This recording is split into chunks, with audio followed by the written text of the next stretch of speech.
Haleluya, salam saudara-saudara. Wa makaru wa makarallah wallahu khairul makirin. Allah yang saya sembah dahulu adalah Allah yang menipu dan dia raja nipu. Mereka membuat tipu daya, aku lebih menipu, kata Allah dalam ayat yang terkenal itu di dalam pembahasan saya selama ini. Itu sebabnya saya harus tinggalkan Allah.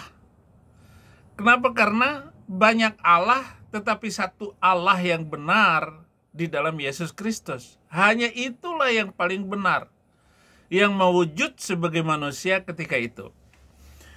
Perspektif yang saya bahas ini mengenai Roma 9, Roma 10, Roma 11, 3 pasal sekaligus. Saya akan membahas intisari hal yang menonjol di dalam ketiga pasal Roma ini.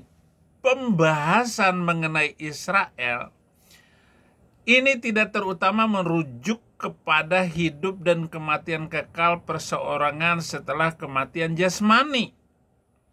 Nah, tubuh mati. Sebaliknya, yang dibahas adalah urusan Allah dengan bangsa-bangsa dan umat manusia secara historis, yaitu haknya untuk memakai bangsa-bangsa dan orang-orang tertentu sesuai dengan kehendaknya. Misalnya pemilihan Yakub, bukan Esau. Ini saudara kembar. Bukan Esau anak pertamanya, tetapi Yakub anak yang kedua. Yaitu Roma 9 ayat 11. Telah dilakukan dengan tujuan untuk mendirikan dan memakai bangsa-bangsa, terutama Israel dan Edom, keturunan mereka. Pemilihan tersebut tidak ada hubungan sama sekali dengan nasib kekal mereka secara perseorangan yang berkaitan dengan keselamatan atau hukuman. Pokoknya ialah bahwa Allah berhak untuk memanggil dan memberikan tanggung jawab kepada oknum atau bangsa yang dikehendakinya. Ini di ayat 11 pasal 9 itu. Nanti baca seterusnya. Jadi ketika orang itu dipilih secara pribadi oleh Tuhan dengan menunjuk orang ini terus sampai hari ini saya ada di Amerika, si Saifuddin Ibrahim ini berulang kali hampir ngek di dalam berbagai macam kesempatan, bahkan oleh hukum, undang-undang, institusi saya dimasukin ke dalam penjara dengan cara yang ajaib. Padahal kesalahan saya apa sih kok dimasukin penjara sampai 4 tahun? Ini pemerintah apa? Tetapi intinya adalah pemilihan orangnya. Orangnya ini sampai hari ini. Saya ada di Amerika dengan cara yang ajaib pula saya diselamatkan dari cengkraman, pengejaran, ngeknya itu, saudara-saudara. Jadi Tuhan punya kehendak tertentu untuk memilih orang tertentu. Kenapa yang lain miskin, yang lain kaya? Kenapa yang umur panjang ada yang pendek? Karena tanggung jawab kepada oknum atau bangsa yang dikehendakannya ini mau ditunjukkan kepada kita semua. Paulus mengungkapkan yang kedua, kepedulian yang tak berkeputusan dan kesedihan yang sangat untuk bangsa Israel, di mana Allah itu sangat sedih melihat Israel yang tidak selamat, hanya tidak mau menerima Yesus Kristus sebagai Tuhan dan Juru Selamat. Kenyataan bahwa Paulus berdoa supaya orang sebangsanya diselamatkan menunjukkan bahwa Paulus tidak percaya untuk bentuk teologi predestination yang mengajarkan bahwa semua orang sudah ditentukan dari semula untuk ke sorga atau ke neraka sebelum mereka lahir. Ini yang kita ambil dari pemahamannya. Walaupun memang ada ayat yang ditentukan selamat, silakan selamat, yang tentu tidak selamat ya neraka, ya hukuman. Kembali lagi, kebebasan manusia di dalam memilih hidupnya. Sebaliknya, keinginan dan doa Paulus yang sepenuh hati mencerminkan kehendak dan kerinduan Allah bagi orang Yahudi. Itu di Roma 10 ayat 21, Lukas 19 ayat 41, Lukas 19 ayat 41 mengenai ratapan Yesus atas penolakan keselamatan Allah Israel. Bahwa perjanjian baru tidak pernah mengajarkan bahwa beberapa orang telah ditentukan untuk masuk neraka sebelum lahir. Kalau memang manusia ditentukan masuk neraka sebelum lahir, ya ngapain Allah menyelamatkan dan berupaya untuk itu? Lalu manusia yang sudah ditetapkan masuk neraka itu harus berjuang dan memilih sendiri, menentukan sendiri nasibnya dong. Nah, itu pemilihan dan predestination. Yang ketiga, unsur yang paling penting dalam seluruh pembahasan ini adalah masalah iman. Keadaan rohani yang terhilang dari sebagian besar orang Israel. Saya nggak ngomong orang Arab. Tidak ditentukan oleh suatu keputusan Allah yang sewenang-wenang. Kalau di sana kan, saudara sudah tahu, Mayyadillahu fala mudhillalah wa mayyudlil fala hadiyalah. Barang siapa yang diberi petunjuk oleh Allah, tidak ada yang menyesatkan. Tetapi barang siapa yang disesatkan oleh Allah, tidak ada yang memberikan petunjuk. Ini apa ini ayat ya? Bingung saya. Jadi Allah tidak sewenang-wenang seperti itu.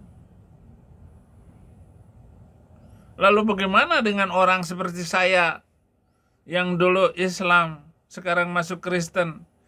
Berarti Allah dong yang menyesatkan saya sehingga saya masuk Kristen sekarang.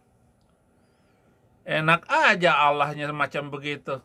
Kalau begitu nanti di alam kubur saya harus menyiapkan bahan untuk meledakkan supaya Allah itu kena. Jadi begitu nanti saya dimasukin, oh saya lempar itu Allahnya itu. Lo yang menyesatkan saya di dunia dulu. Kenapa sekarang saya masukkan ke neraka? Emang hebat pemikiran saya ini. Aneh. Di ayat ini saudara-saudara, di pasal 3 pasal ini perspektif yang kedua tadi, tetapi datang sebagai akibat ketidaksediaan. Mereka tidak sedia. Mereka untuk tunduk pada rencana keselamatan Allah melalui iman kepada Yesus Kristus. Kita hidup oleh iman. Iman inilah yang akan menuntun terus kita berada di dalam perbuatan yang selamat, berbicara yang selamat, dan melakukan tindakan-tindakan iman yang selamat.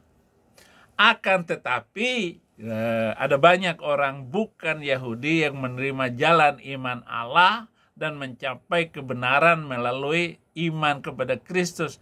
Mereka taat kepada Allah melalui iman dan menjadi anak-anak Allah yang hidup. Oke, saudara-saudara, mumet jadinya. Hal ini menggarisbawahi pentingnya ketaatan yang datang oleh iman, yaitu Roma 1 ayat 16.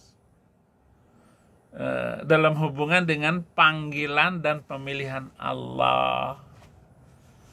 Mari kamu ta'an anta, marilah kamu datanglah kemari. Aku akan memberikan beban yang enteng. Beban yang kuberikan ini sangat enteng, mudah sekali saudara-saudara. Tidak harus jengkang-jengking 5 kali sehari. Potong jari saya kalau ada orang Kristen yang masuk Islam itu akan tenang hidupnya. Dia dikejar-kejar. Kecuali sudah kaya raya kayak dokter Dokter siapa, Richard Lee itu, si Richard Lee yang masuk Islam, dia nggak perlu lagi jengkang-jengking 5 kali sih, susah-susah, hartanya sudah cukup, dia influencer dan dia bisa mewawancari siapa saja untuk mendatangkan uang. Lo nanam singkong yang tumbuh batu, nggak bisa, tetap aja jengkang-jengking 5 kali sehari itu. Sudah nggak sholat, nggak jengkang-jengking 5 kali sehari, sombong pula. Sombong itu adalah penyakit yang akan mendatangkan kamu sehingga kamu tidak bisa melihat kebenaran. 4. Pengharapan masih ditawarkan kepada bangsa Israel jikalau mereka tidak tetap dalam ketidakpercayaan mereka. Jadi Allah tetap menawarkan itu. Pengharapan itu tetap ada. Demikian pula orang percaya bukan Yahudi yang kini merupakan sebagian dari gereja Allah, diingatkan bahwa mereka juga berhadapan dengan kemungkinan yang sama, yaitu terputus dari keselamatan. Seperti Donditan, Kainama, dia terputus dari keselamatan. Udah jelas-jelas Kristen lebih benar, lebih gampang, lebih mudah. Dan beban yang diberikan itu enteng sekali. Inilah hal-hal yang harus mereka pikirkan. Oleh karena itu, seperti halnya bangsa Israel, mereka harus dengan tekun hidup dalam iman dengan ketakutan. Itu ada ketakutan hidup. Jangan lalu pindah kepada keyakinan Arab itu. Lucu. Nah, peringatan itu masih berlaku saat ini seperti ketika Paulus menulis surat Roma ini. Masih berlaku sampai sekarang. Bahkan pengajaran-pengajaran Paulus itu adalah pengajaran yang luar biasa untuk menjelaskan bagaimana arah-arah tertentu dan nyata laksana. Bagaimana melaksanakan apa yang diumpamakan oleh Tuhan Yesus Kristus. Karena keselamatan itu harus ada juklaknya, petunjuk dan pelaksanaannya. Ini yang dimaksud oleh Roma 9, 10, 11 tadi. Yang sedang kita bahas ini maksud saya. Jadi peringatan itu masih berlaku sampai sekarang. 5. Alkitab adalah penuh dengan perjanjian mengenai pemulihan Israel melalui penerimaan mereka akan Mesias. Pemulihan ini akan terjadi pada akhir kesengsaraan besar, tepat sebelum Kristus kembali untuk kedua kalinya.